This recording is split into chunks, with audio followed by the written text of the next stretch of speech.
भारत आणि चीन या दोन्ही देशांविरोधात अमेरिका कोणत्या ना कोणत्या कारणाने कारवाई करू लागली। एकीकडे भारताच्या 7 कंपन्यांवर ट्रम्प यांनी निर्बंध घातलेत, तर चीनवर एकूण 130% टॅरिफ लादलाय। पाहूया। भारतावर टॅरिफ लादल्यानंतर आता अमेरिकेच्या डोळ्यात भारतीय कंपन्याही खोपू लागल्या आहेत। भारतातल्या 7 कंपन्या आणि 8 भारतीयांवर अमेरिकेने निर्बंध लावले। अमेरिकेच्या आरोपानुसार निर्बंध लादलेल्या कंपन्यांनी अब्जावधी डॉलरचे इराणी तेल जगभरात पाठवलं, ज्यामुळे इराणला दहशतवाद्यांना निधी उभा करता आला। त्यामुळे भारतातल्या 7 कंपन्या आणि त्या कंपन्यांशी निगडित व्यक्तींना अमेरिकेत व्यवसाय आणि प्रवासावरही बंदी घातली गेली।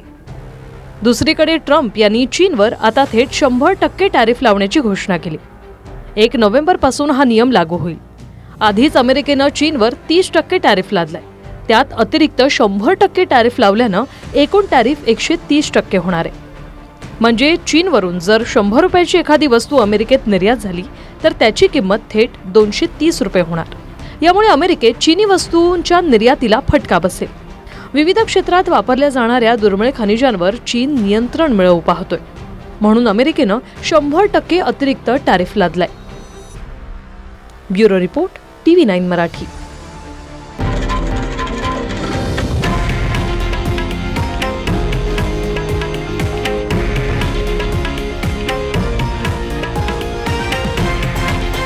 हे आहे देशातील नंबर 1 न्यूज नेटवर्क आणि आपण पाहत आहात TV9 मराठी, एकमेव।